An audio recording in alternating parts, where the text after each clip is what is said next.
Rick, come in and sit down. By the way, you're 5 minutes late. Good morning, Mike. How are you? Sit down and shut up. I was in the boss's office at 7 a.m. this morning and she was really ticked off. Have you seen the monthly revenue and expense report? We're a little off. Rick, shut up, no excuses. This is what I want from you. You listen, you don't talk. 3 things. By 5 p.m. on my desk, a one-page memo, 1 page, 3 things. First thing, what's the problem? Second thing, what caused it?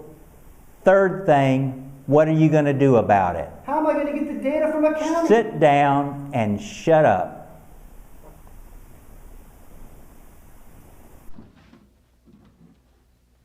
I'm going to give you to the count of 10 to get your ugly, yellow, no-good keister off my property before I pump your guts full of lead. All right, Johnny, I'm sorry. I'm going. 1, 2, 10.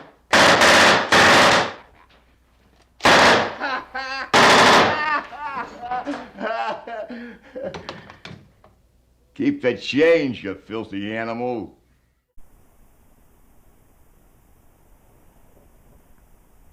Rick, you have no idea what I'm thinking. Just get out of here. Get out of here now. Okay.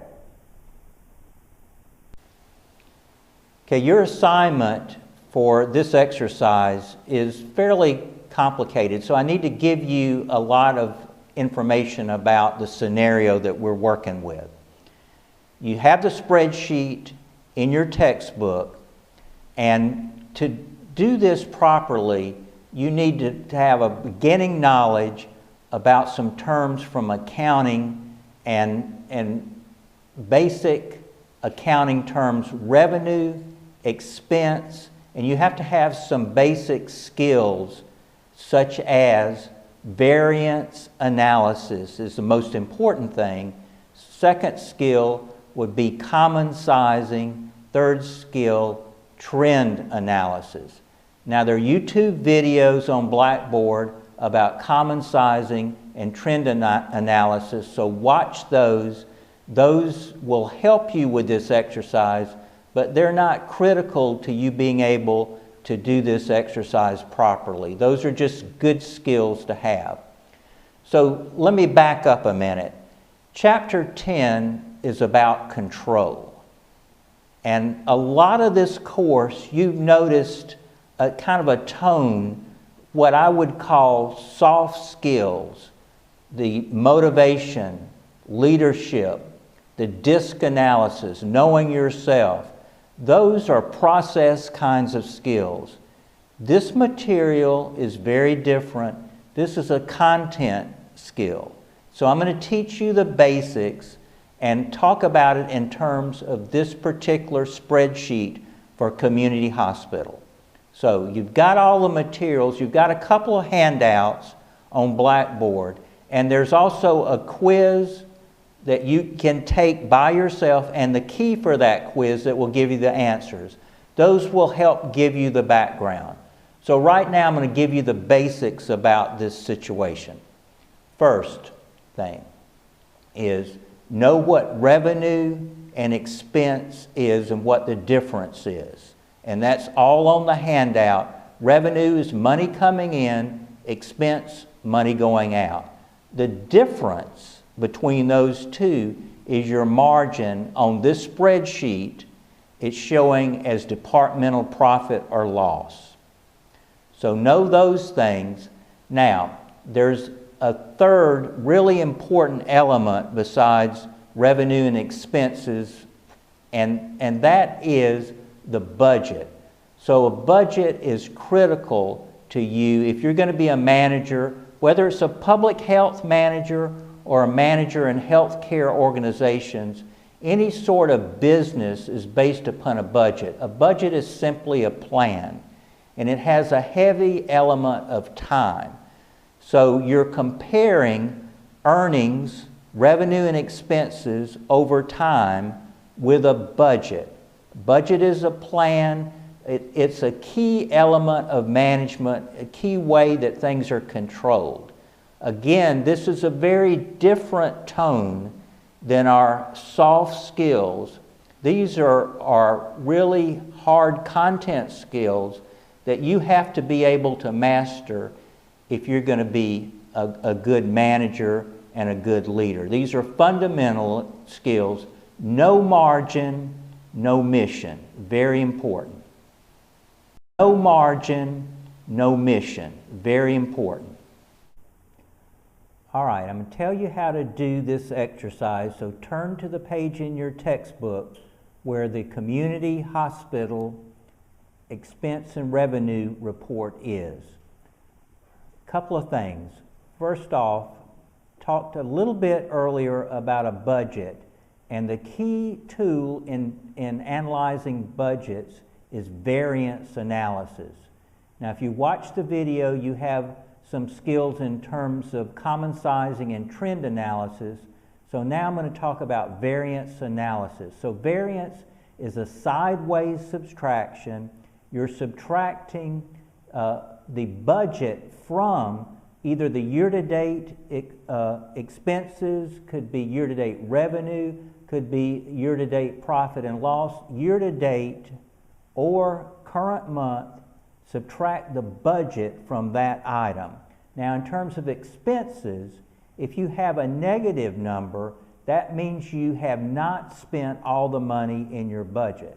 Now, going back to the little encounter between me and Rick earlier, that is not what you need to worry about, spending too little of your budget.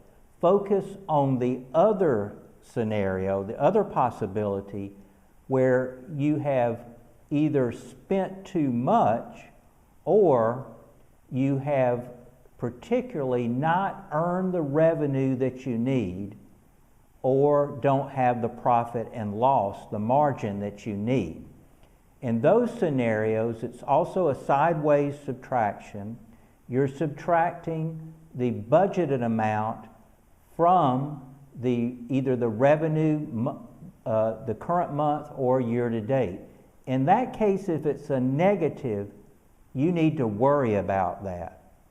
So if you haven't spent all your budget, that's a good thing.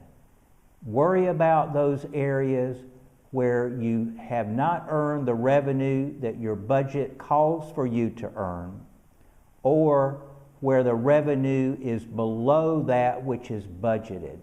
And revenue, in this case, revenue and the profit margin, the bottom line on this report is where you need to focus.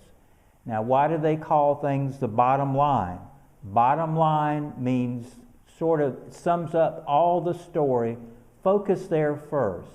So I would advise you to look at the bottom line and look for the negatives there, which means in this case the profit is not what you expected, negative numbers. Conversely, if you see a large number, and I've converted for you on Blackboard, there's a spreadsheet, an Excel spreadsheet of community hospital, the same report that I've done the common sizing and converted it to percentages for you. If you look at that, you will see some areas where there is a change. In other words, things were going in a certain direction, and in the current month, something changed. So focus on the bottom line, focus on the change. That's what you need to worry about. Now, in practical terms, if you're talking about the concern that my boss had about Rick's performance, or the performance of the emergency department, the thing that Rick should be doing is this chapter is about controlling. Rick should be on top of this at any point. He shouldn't wait for my boss or for me to call him in and ask him about this. So this is the essence of controlling. It's managing the budget, managing the plan to make sure that things are going the way they should. Now, having said all of this, this is an emergency department, and that means a couple of things. One is there's variable and unpredictable demand for the services, so therefore revenue and expenses are going to vary. Sometimes they might vary wildly. So that's your task. One, remember what I asked Rick, what's the problem? So you look at the bottom line for the problem. And by the way, let me tell you a story about looking at the bottom line. When you're looking at the bottom line, you need to look at the big ticket, the sort of material areas. Now, there was a famous bank robber. You can Google him. His name is Willie Sutton, and he kept getting caught robbing banks, put in jail. He was infamous for robbing banks and getting caught, put back in jail. And a journalist asked him, said, "Mr. Sutton, why do you rob banks?" And Willie Sutton said, "That's where the money is." So in this spreadsheet, look at the big ticket items, look at those material items, and look at the bottom line. So looking at the bottom line and looking at the variance, that will give you the first part of the memo. What's the problem? Look at the changes. That'll give you the problem. Second part, what caused it? That's where you come in. You're going to have to make up a scenario that would cause this problem. And there are many plausible scenarios thinking about an emergency department. One might be an influenza outbreak. Happens usually in our part of the country, happens in the early winter months, February, March, which would be about 3/4 of the year through a budget cycle that began in July 1. So let's pretend, if you're going to use the flu scenario, let's pretend that this particular community hospital's fiscal year begins in July. Then long about January, February, March, that's when the flu outbreak occurs. And you can calculate where you are on this spreadsheet, the month in the fiscal year, by taking the current month and dividing it into the year to date. It gives you a rough estimate of how many months have gone by. So plausible scenario might be for a change in utilization, either a change in revenue or expenses, would be possibly an outbreak that might have caused that change. There could be other changes. A lot of trauma that was associated with predictable events. Here at University of South Carolina, every fall, about 100,000 students and faculty and associated other persons come back into the city of Columbia, and also their football games on selected weekends. A lot of opportunities for drinking and driving and other motor vehicle related trauma events that would spike right around the 8th or 9th month of a fiscal year that began in January. So that could be one of your scenarios, or a scenario that you might use. So you come up with a plausible scenario. Third thing, what are you going to do about it? So for that, look at it very carefully. Reactive solutions to this problem by cutting budgets are usually not a good idea. I might say they're never a good idea, except that there's sometimes where there's no other opportunity. But let me tell you, give you a little hint. In this situation, I would advise against cutting budgets. First of all, the largest expenditure is for personnel, and you need to have those people available in case there is an emergency or an outbreak, a weather caused set of trauma events that would cause an unusual or a spike in the use of the emergency department. For morale and for the motivation of your employees, that's never a good idea. So use caution where you're cutting. The best way to manage a budget is to have a really good plan and be on top of it and look at what's going on. In this case, look for the changes, look at the bottom line, come up with your plausible explanation, and then come up with what you're going to do about it, which might be that you're just going to continue to work your plan and hold everything constant. Could be. You come up with it, you're the emergency department director, you're already in trouble, like Rick is, because I'm upset and my boss is upset. 1-page memo, that's all I need. Don't go into 2 pages, and I don't need a lot of detail in this.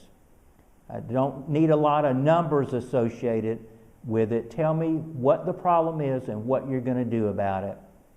See you tomorrow when I get that memo, 5 p.m., and then we'll talk about it. Hopefully I'll be in a lot better mood tomorrow.